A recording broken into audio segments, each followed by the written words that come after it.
Why does love hurt? I mean, you meet somebody, you fall in love with that person, and then you both agree to spend the rest of your lives together.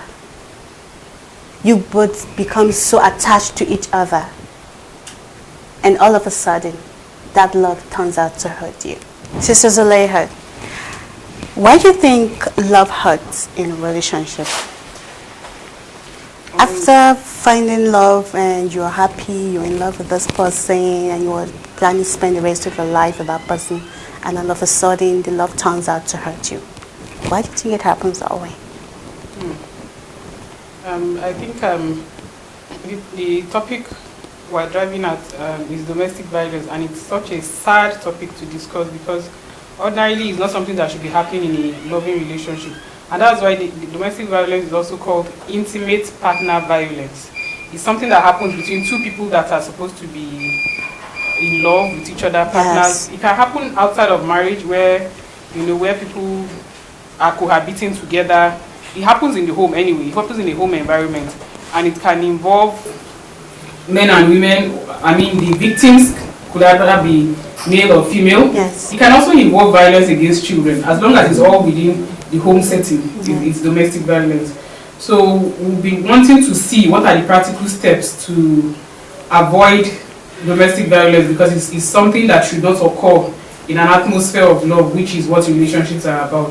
Yes. Domestic violence is something that can be hard to identify sometimes. It can be subtle and it can be coercive, Subtle in the sense that it may not be so obvious that will immediately make the victim to quickly run for safety. The reason why some people stay so long in an atmosphere of domestic violence without going is because they themselves have not been able to identify themselves as the victim or to see their spouse as a perpetrator of domestic violence. So those are all thorny issues that are is a hard topic to discuss. Yes.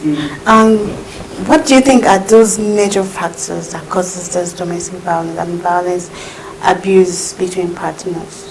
There are many predisposing factors to domestic violence.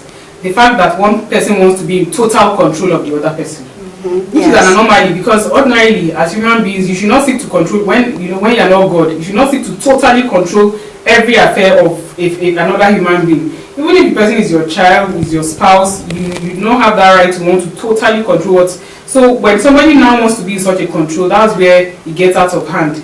It may result in domestic violence if the person is resisting or unwilling to toe the path that you are saying. Yes. Then another thing is where somebody is totally dependent on another person. You can fall victim to domestic violence, where ordinarily, of course, in marriage there should be a provider and that others depend on. But where the victim also is not independent, it does not have any earnings of her own. Usually women. Sometimes it can be men, but a large percentage of victims of domestic violence are women. Okay. So where a woman is not financially independent or she doesn't have any source of income, is seen as a liability by both her spouse and even people around them, or doesn't bring anything to the table. Yes, of course. You know the way any relationship is, whether it's marriage, whether it's a business, you have to be bringing something to the table.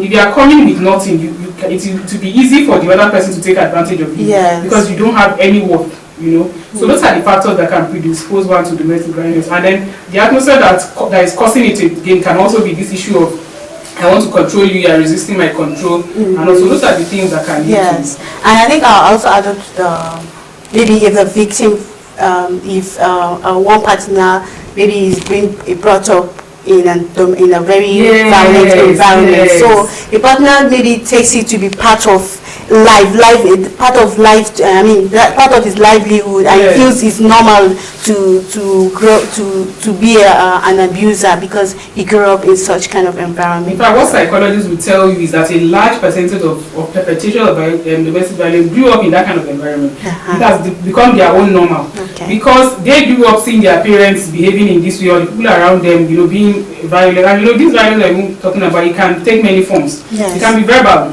Domestic violence or abuse can be verbal, it can be psychological, it can take many forms, it can be religious, it can be in terms of your reproductive rights.